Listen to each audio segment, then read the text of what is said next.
So what's up guys, nandito po tayo ngayon sa Cortin Falls, Davao Oriental. Dito po yung probinsya ko at saka igagalain natin tong falls. Pero bago tayo makapunta dyan, try muna natin kapatid ko ang motor na may clutch. Kaso same lang kami, di masyado magaling sa may clutch ng motor guys, pasensya na kayo dyan. Tsaka dito nga, pero kaya pa rin mag-drive basta naka-under na ang motor. Kaya dire-diretso na tayo dyan. At saka guys, dito nakarating na kami kaso may walking distance mga 15 to 20 minutes pagkarating mo dito. Tapos dito dadaan muna tayo sa man-made bridge gawa sa kawayan guys. Yan, makikita nyo yan, gawa sa kawayan yan guys. Tapos dito, binibiro ko pa yung kapatid ko dito sa tinatakot siya tumawid kasi natatakot yun. Yan, tatawid tayo dyan guys ha. Tapos dito, fast forward natin konti. Kasi may mahaba-haba pang lakad. Mga bato-bato lang yan guys. Makikita nyo. Ayan. Pictures. Tapos may madadaanan na naman tayo dito na tulay. Nayari pa rin sa kawayan. Yan sa gilid. Kasi parang mahirap akyatin yan sa gilid eh. Tapos ito ang second na madaanan kawayan papunta sa falls guys. Ayan. Oh, ayan, diba? Yari lang yan sa kawayan lahat. Iniisip ko nga lang kung pag nagbaha dito, hindi ba kaya wash out lahat ng tubig kung lumaki yung alon, lumaki yung tubig, ganyan, kung malakas yung ulan. Sana hindi, para maganda pa rin. At saka ayan guys, nakikita ko na. Tapos dito natatanaw ko na yung falls, ayan, di ba? Ang ganda. Wow, panis. Tapos dito guys, palakad pa kami dyan. Parang excited na yung mga kasama ko. Kaya medyo bilisan natin konti yung video. Fast forward konti. Yan.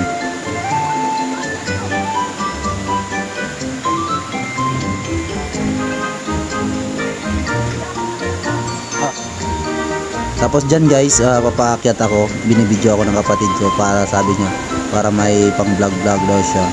Papasubugin natin ng mundo ng vlog guys para baka pala rin mag boom din naman yung mga video natin, di ba? Effort din pala talaga mag-edit. Mahirap mag-edit guys, sa totoo lang talaga.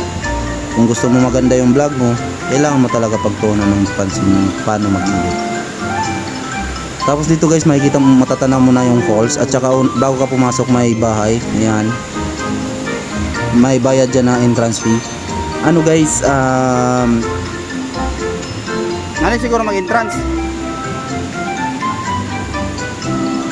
Nani magbayad ng entrance day? 20 pesos lang yan per head yung bayad dyan. Dyan tayo babayad sa tindahan. Isa?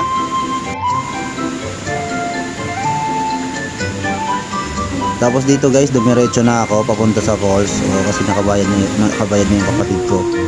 Di ba? Mamangha ka talaga at nakakawala ng pagod guys. Di ba? Ang ganda. Kahit man nasa malayo pa kami yan, na yung parang moisture ng tubig yan, nababasa kami yan. Tapos di pa ako nakontento, pinuntahan ko talaga yung harap ng bagsakan ng tubig. Ayan. Pero pagpunta ko dun sa harap, nakakatakot guys. Tapos kahit tirik pa ang araw, ang lamig-lamig ng tubig dito. Ayan. Ayan. Ayan, di ba? Nakikita nyo sa video.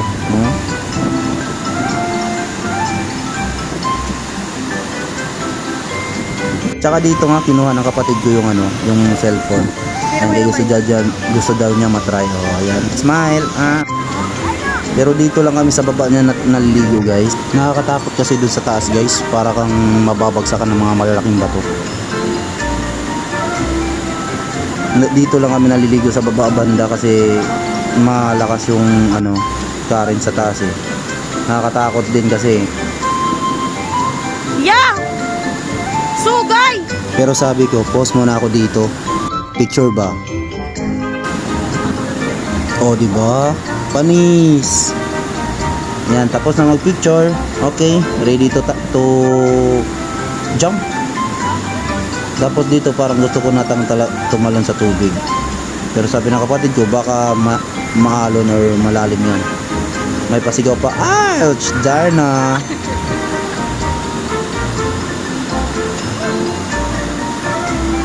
Susunod din dito yung kapatid ko. Ayan.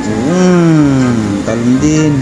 Tapos may divers pa kami dyan. Ayan yung isang kapatid na babae sa gilid. Tumapap. Bago kami umuwi, pictures muna para may remembrance. Diba? Okay guys, hanggang sa muli. Please like and share. And subscribe na din. Thank you.